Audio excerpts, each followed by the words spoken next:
दोस्तों, क्या आपने कभी इस बात पर गौर किया है कि जिस रेलगाड़ी में हम आज इतनी आसानी से सफ़र करते हैं, उसकी कहानी कहाँ से शुरू हुई? आज के इस मालूमाती जायजे में हम एक ऐसे ज़बरदस्त सफ़र पर निकलने वाले हैं जिसने इंसानी तारीख का पूरा रुख ही मोड़ कर रख दिया।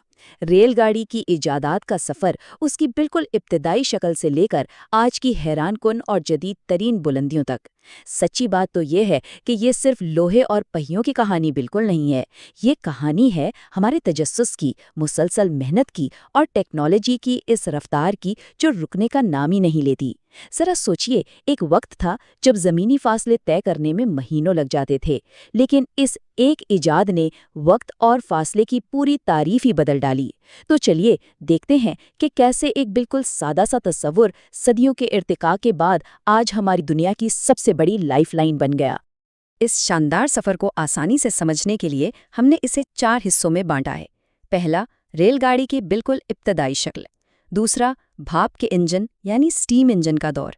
तीसरा, डीजल इंजन तक का सफ़र।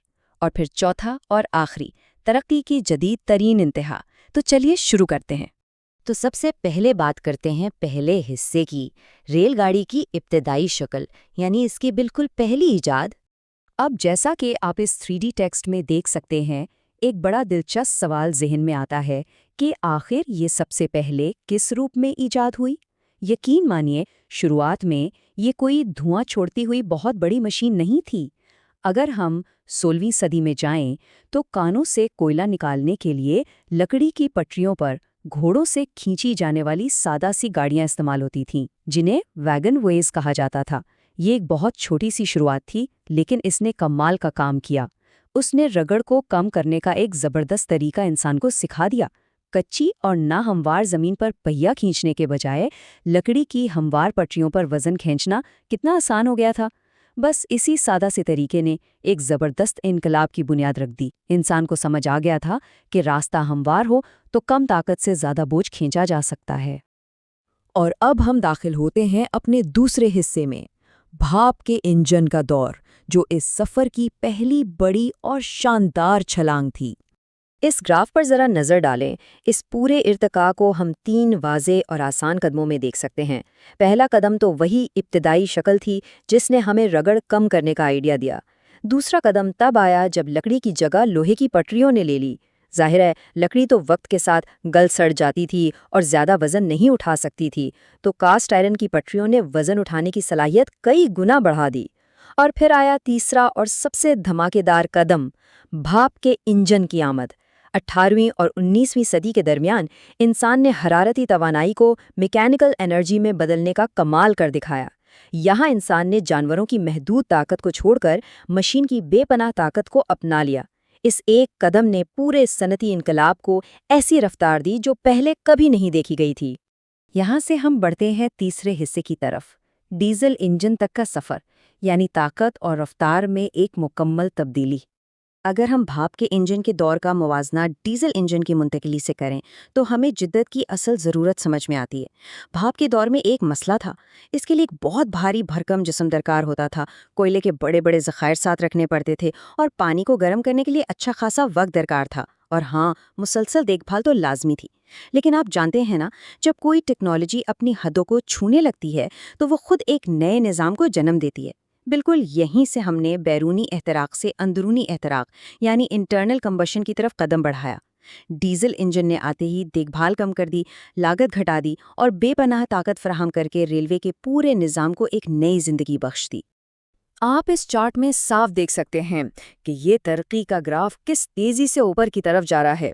भाप से डीजल की तरफ जाना सिर्फ ईंधन बदलने का नाम नहीं था, ये दरअसल कारकर्दगी का एक बिल्कुल नया लेवल था। अब ट्रेनों को बार बार पानी या कोयला भरने के लिए रुकने की ज़रूरत नहीं रही थी। लंबे और बिला ताअतुल सफ़र मुमकिन हो गए। और इस एक तब्दीली ने हमारी ग्लोबल सप्लाई चेन और तिजारत को ऐसी तेज़ रफ्तारी दी जिसका तसव्वुर उससे पहले मुहाल था। अब वक्त है हमारे चौथे और आखिरी हिस्से का, तरक्की की जदीद इंतहा यानी टेक्नोलॉजी की आखिरी हदों तक पहुंचना। इस टाइमलाइन को देखकर एक बात तो बिल्कुल वाज़ेह हो जाती है। इब्तदाई रूप से लेकर भाप, फिर डीजल اور آج کی الیکٹرک اور بلٹ ٹرینوں تک یہ سب راتوں رات نہیں ہوا۔ آج کی تیز ترین ٹرینیں کسی جادو کا نتیجہ نہیں ہے، بلکہ یہ اسی مرحلہ وار ارتقاء کا نتیجہ ہے۔ ہر دور میں پرانی خامیوں کو غور سے سمجھا گیا، انہیں دور کیا گیا اور اگلی ٹیکنالوجی کو بہتر بنایا گیا، بالکل ایک پزل کی طرح۔ اور یہی بتدریج ارتقاء آخرکار ایسی حیرت انگیز ایجادات کو جنم دیتا ہے جو پرانے وقتوں کے لوگوں کے لیے یقیناً کسی معجزے سے کم نہیں ہوتی۔ اس ڈونٹ چارٹ سے جو سب سے اہم بات ہمیں سمجھنی چاہیے وہ یہ ہے کہ ان میں سے کوئی بھی دور اکیلا کھڑا نہیں ہے۔ یہ چاروں حصے مل کر ارتقاء کا ایک مکمل دائرہ بناتے ہیں۔ ہر تاریخی مرحلہ ایک دوسرے سے جڑا ہوا ہے۔ اگر پچھلے دور کی مضبوط بنیاد نہ ہوتی تو اگلی ٹیکنالوجی کبھی پنپ ہی نہیں سکتی تھی۔ گھوڑوں نے ہمیں پٹریوں کا نظام دیا، بھاپ نے مشینی طاقت دی، ڈیزل نے رفتار دی، اور پھر انہی کی بنیاد پر بجلی اور میگنیٹک قوت سے چلنے والی آج کی جدید ٹرینوں نے جنم لیا۔ یہ تمام کڑیاں مل کر ہی اس سفر کو مکمل اور کامیاب بناتی ہیں۔ اور اب انسان ٹیکنالوجی کی مطلق انتہا پر پہنچ چکا ہے۔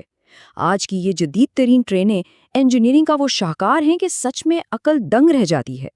ذرا سوچئے، جو سواری کبھی لکڑی کی پٹری پر جانور کھینچتے تھے، آج وہ سینکڑوں کلومیٹر فی گھنٹہ کی رفتار سے سفر کرتی ہیں۔ میگلیف ٹیکنالوجی کی وجہ سے یہ ٹرینیں الیکٹرو میگنیٹک فورس کی مدد سے پٹری کے اوپر باقاعدہ ہوا میں تیرتی ہوئی محسوس ہوتی ہیں۔ کوئی رگڑ نہیں، کوئی شور نہیں، دھواں تو دور کی بات ہے۔ یہ ہے اس سفر کا اصل عروج، جہاں فزکس اور جدید ٹیکنالوجی نے مل کر سفری سہولیات کو ان کی انتہائی حد تک محفوظ، تیز ترین اور پرسکون بنا دیا ہے۔ لیکن رکے، ٹیکنالوجی کی دنیا میں ایک بات طے ہے، ہر اختتام ایک نئی شروعات کا نقطہ ہوتا ہے۔ جیسا کہ آپ اس 3D ٹیکسٹ میں ایک بہت بڑا اور اہم سوال دیکھ رہے ہیں، اس حتمی انتہا کے بعد کیا آتا ہے؟ جب ہم آج کے عروج پر پہنچ چکے ہیں تو اس سے آگے کا راستہ کیسا ہوگا؟ کیا آنے والے وقت میں ہم ویکیوم ٹیوبز کے اندر ہوائی جہاز کی رفتار سے اڑنے والے ہائپر لوپ میں سفر کریں گے، یا پھر کوئی ایسی ٹیکنالوجی سامنے آئے گی جو آج کے ہمارے تصور سے بھی باہر ہے؟ یہ واقعی سوچنے کی بات ہے کہ ایجادات کے اس حیرت انگیز سفر کا اگلا اسٹیشن کون سا ہوگا، کیونکہ انسان کی اختراعی فطرت کبھی کسی ایک جگہ رکنا نہیں جانتی۔ اس معلوماتی جائزے میں میرے ساتھ شامل ہونے کا بہت شکریہ۔ ملتے ہیں اگلے کسی دلچسپ موضوع کے ساتھ۔